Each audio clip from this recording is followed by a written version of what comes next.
Good afternoon. And I'm really privileged to have very, very special panel here, and we'll be talking about fortifying the digital frontier, cybersecurity, and risk management in critical infrastructure. So this is a very, very important area, and we have a very elite panelist.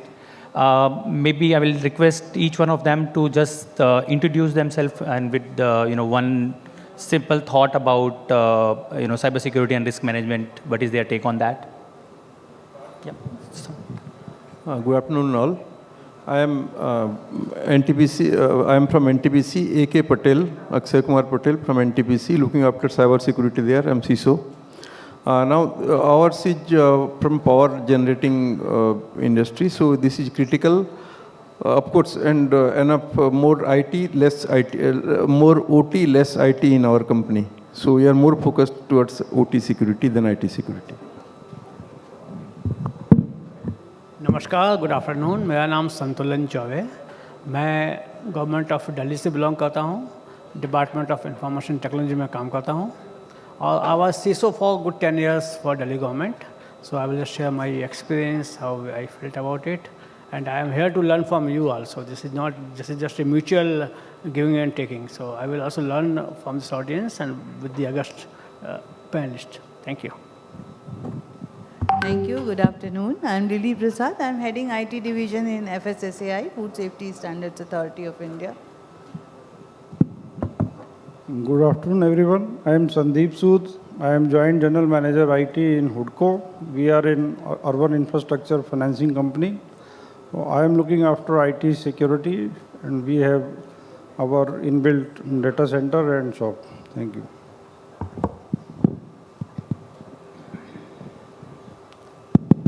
Good afternoon, everyone. I'm Rajan, Arora, CISO at eMarketplace, GEM. As you all know, GEM is a platform to provide public procurement services, and my responsibility is to make sure that the platform remains secure all the time, and that's my accountability. Yeah. Thank you. Okay. So maybe, sir, I would like to start with you, and I would like to ask you, how would you define the current cybersecurity posture of your organization, and what are your top cyber security risks and priorities today? As I told you, are more or less focused with OT security because we don't have any retail business. Our internet presence, I can say, is very known, except probably our company's website, ntpc.co.in. No public footprint is required on our internet presence. So to that extent, our focus on IT security is not like the OT security, because OT security is most important for us. In that space, sir, basic what we do is we try to follow the basics in OT security, and see posture. You can say it is like there is a saying whether you are breached or you are not breached. Sorry, you don't know you are breached. That means it is breached. So we start from that point. Resilience. We start with resilience. That means something will go down. Something will be attacked. Somewhere something will be attacked. Then we think, what after that? How do you come out of that? What is how to reduce the blast area? How to then each and every entry points for that system. See, what we feel is we start entry point for any system, for any malware is USB, internet, or USB, internet, mail, and VPN. So if you restrict all these things, in OT sector, we don't allow USB. But then you have to take care whether you are taking enough safeguards to really somebody changes it, what you can do. Even if someone changes it and put a malicious USB, what actually it can do? It can impact that system. What else? So that type of thinking, we do complete our infra, we work in that way. Protection comes second for us. First thing is resilience. If something goes wrong, how to get back the system? Because in our power system, multiple redundancy you have to maintain. You have to see that the paths are different. Physically, they have to isolate it, zoning, reducing blast area, and all those things. One unit generation, in power generation, you can always say unit. One unit, how different or how segregated from second unit. If something goes wrong in one unit, that unit will go. Can you afford that unit going? Yes. then can it impact second unit also? So we see to it that even if it goes, it doesn't impact the second unit. That type of thinking is we adopt in security. Yeah, so I think a very important point, awareness of and understanding of their own system, what can go wrong, and building resilience is something which is very, very important, as highlighted by sir. So Santulanji, I would like to ask you, have you encountered a cybersecurity breach or a near miss, and what are the key learnings from that experience? Okay. Daily we face some cybersecurity issue and some hacking attempt, and something happens. So during G20, just I would like to narrate one example where our websites were attacked by the Chinese hackers. They wanted to deface our websites and our server info also. But the good thing was that we were aware, we knew how to come back. Like you said, how soon we can come back. The issue is, the learning is that anybody can throw a stone on us. How quickly I can recover, how quickly I can come back and I can start my working. This is important. So when Delhi government web portals were attempted for DDoS attack and other malfunctioning of my applications, we were alert, so we had multiple instances of our data, our web portal. So as soon as we understood from SOC that a particular IP is being attacked, we were having its backup, and we immediately within 2 or 3 minutes we are again up, and we blocked all the IPs, and all IPS function were working very well. And since our websites are under the cloud and we are working on the CMS, so it was very difficult for the hackers to go that down the layers. So we were saved by the grace of God, but lots of awareness, lots of insight, what kind of attack can happen. Knowledge is very important here, that what kind of attack, what kind of plan attackers are making. So we have to one step ahead always. And when I say one step ahead, it is not possible. Many times they are ahead of us because they are having better, entire community is there. So idea is very simple. We have to have the response time should be very fast. As soon as you get attacked, because every time we cannot defend, sometimes some stone will come inside. Whatever dome you have, something will come which you have to protect. You have to protect your infrastructure. I will come to that at later stage. But yes, that awareness, number one. And number two, our own people, most important thing is that when somebody comes inside, you know that the huge manpower is there. So you have to control in such a way that our servers, our infrastructures are completely protected in some few hands only. Not we are not giving password to like anything, and follow the cyber crisis management plan. If there is a one thing called plan, how to defend, how to respond to the attack. That is important. Absolutely. And that training should be with everybody in the team. Okay. Everybody means everybody. Okay. That's important. So I think very well articulated, the planning and the managing the risk is very, very important. It's a cat and mouse race between criminals and, the security side of it.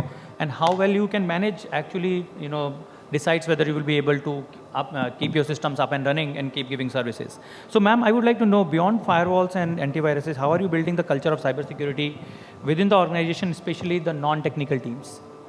Thank you so much for inviting me, first of all. Second thing is, cybersecurity is such a thing that you are safe now and you become unsafe next moment. And so probably awareness is one of the things that we need to keep doing to protect the integrity and confidentiality of the data. When you are working on portals which are facing the end users and capturing lot of confidential information, you are bound to be insecure many times. So we have a very framework for communication, framework for training. first of all. Second thing is making them aware what needs to be protected from time to time, so that they understand what to do, what not to do. हम हमेशा बोलते हैं password share मत कीजिए, फिर भी हम password share कर ही देते हैं, एक हैबिट है हमारी. So even if you have shared password for something or the other, but have an habit of changing it every fortnight so that it doesn't get shared आगे में. Another important thing that we have done is all our data which is sensitive is encrypted and hashed in the applications. So it reduces the chance of theft anywhere. Then we have a overall training program where all the officers are informed and made aware about malware, recent malwares, recent cybersecurity attacks, the protection mechanism, the rule-based privileges that we have in our office, that is always shared. Especially the top management is made aware about maintaining the overall security of the system, whether it is technical or non-technical. So I think these are main things that we keep doing and maintaining. It is not related to IT only, but our training division is also empowered to conduct these trainings inside our organization, but also to our stakeholders who are involved with FSSAI in some way or the other. Okay, so very well said. We need to make sure that accidental spillage don't happen. You keep your data encrypted, you keep your employees trained, you time to time, tell them what are the risks, what are the assets they need to protect. So by emphasizing that only, we can make sure people who are non-technical also understand security. So Mr. Rajan, now I would like to ask you, how are you balancing the innovation like AI, cloud, IoT with security? Thank you. First of all, I would like to thank Veloxx Media for inviting me for this summit. And second, there's a disclaimer that the views expressed are personal in nature and shall not be attributed to the organization I belong to. Now, coming to the first part of your question with respect to AI and innovation part. See, as we all know, security is a very fast evolving space. Okay, and cyber threats are every month, every week, we are seeing new cyber threats coming up. In such an environment, innovation is a necessity for a space like us. There is no doubt that we need to innovate more so that the security professionals are 1 or 2 steps ahead of the threat vectors or the attackers, basically. That's how the industry goes. And in that space, the technology enhancements like AI, cloud, you called out, are very important. See, the purpose of this technology enhancement is to make sure that so that they can make the task easy for the security professionals, assist security professionals in moving ahead and protecting the security landscape, especially when we call about CII, because any impact to CII can have an impact on national economy, national safety, and all those things. So those factors we all know. And when we know that kind of impact can be there, so we want to be sure that all the important technologies which are coming up should be involved into this. That's the first part of it. Now, giving some examples of this particular piece, that how how AI can help here. A small example is assisting the security in SOC. Now, SOC is one area which is very important for organization to detect any threat. Okay, and once detection is there, to respond to it. So AI is today helping us to detect, assist the L1s and L2s, specifically L1s, that yes, it is an alert which is coming. Is it a genuine alert or not? Because a lot of false positive comes in SOC. SOC is a big box of logs coming in, and in case you don't have any visibility, it's of no use. Okay. Yeah. So AI is helping the SOC L1s and L2s to assist them to identify the real alert which is there and what to be responded to and how quickly that to be responded to. And next part will become the SOAR part. Because once you know which is the important area to act upon, then you are timely responding to it. So incident response is a very important piece in security operations, is being supported by AI these days. We are seeing solutions available in market today who are helping in this way. Next thing you talked about cloud. Now cloud helps us scale as we want. And I can give my example as well, because we recently migrated to cloud. A lot of challenges we could not handle earlier, we were able to do it now. Okay. For example, there's a peak load season we're coming in. A lot of demands are there for the public procurement piece. We're able to manage all those things. So these technologies, IoT have not much use case for us, like Sir has said, but for us, it is very important. Another piece which ma'am talked about the user awareness. AI is helping a lot in improving the user awareness these days. For example, fair phishing campaigns. See, end user is the first line of defense for us. Okay, and if you see any attack in any organization in the past, all those have all security technologies, but still they got breached because end of the day, the end user was somehow tricked. So that's very important to make sure that first line of defense is secure and is reliably knows about the security, and AI is helping in those places. That's very important. Yeah, so I think as you rightly identified, all the emerging technologies can be leveraged for positive aspects of security. Absolutely, also. absolutely. Because we are getting alerts, that means alert fatigue is there.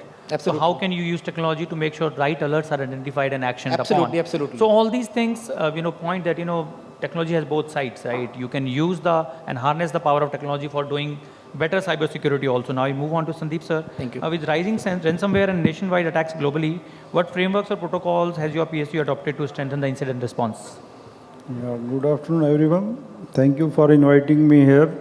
And disclaimer is that the views are of my own and not represent my organization. Coming to your question, sir. First step is always the preparedness. We have to follow a standard framework like for NBFCs, it is the RBI framework.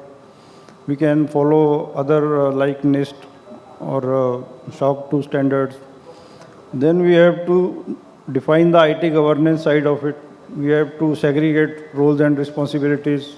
We have to follow a top-down approach, framing policies, getting them approved from the board level. Then we have to implement solution on basis of our business processes and the risk assessment.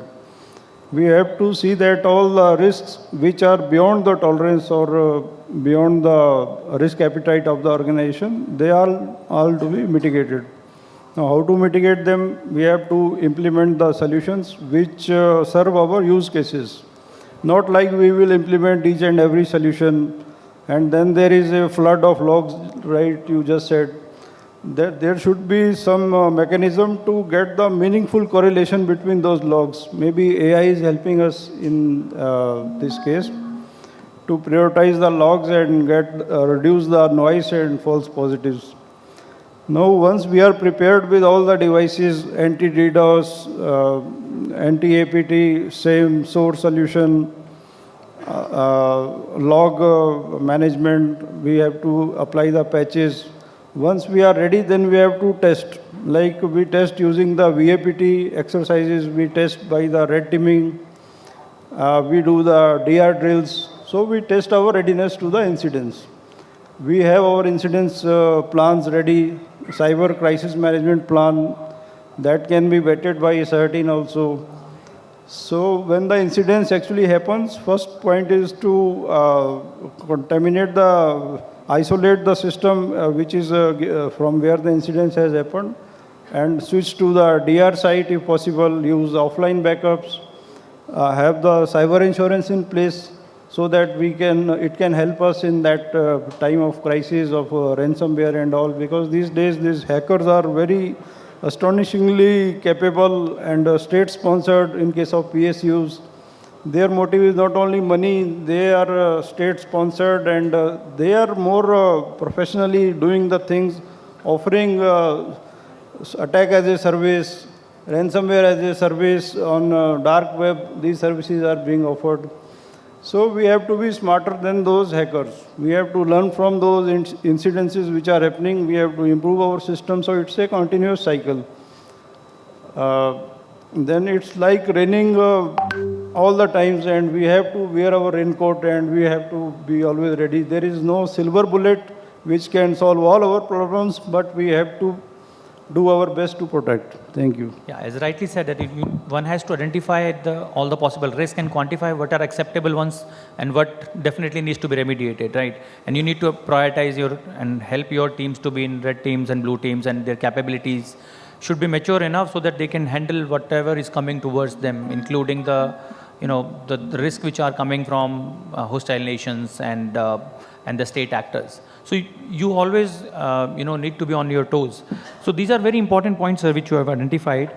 Now, my next question is to all of you, and each one of you can answer one by one, which is, with increasing global regulatory scrutiny, how is your organization aligning with data protection and cyber compliance frameworks like DPDP and ISOs of the world and various guidelines which are coming from various regulators? So.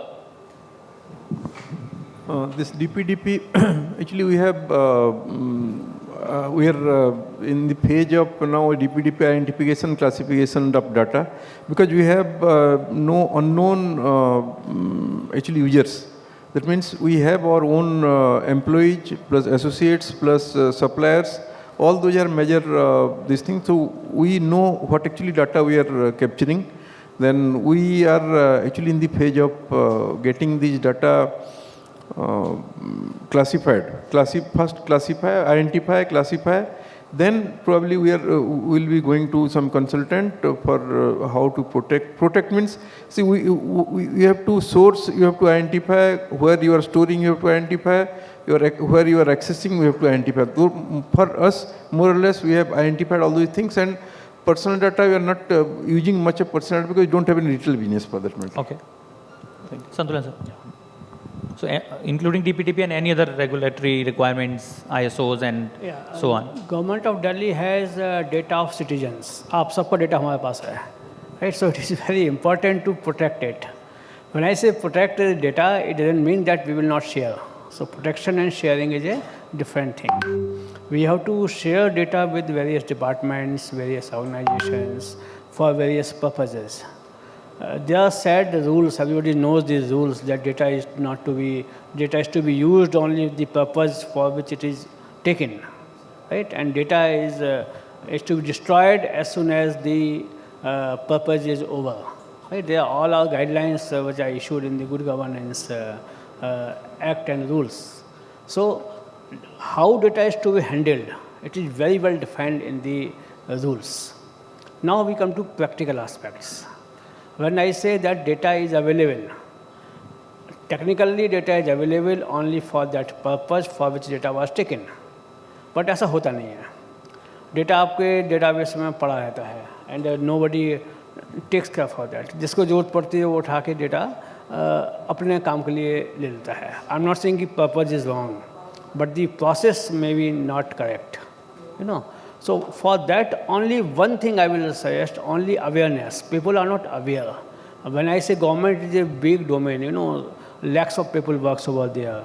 And everybody's understanding on data handling is not same. This is how it happens that data is secure, data is encrypted, but data has to be taken out.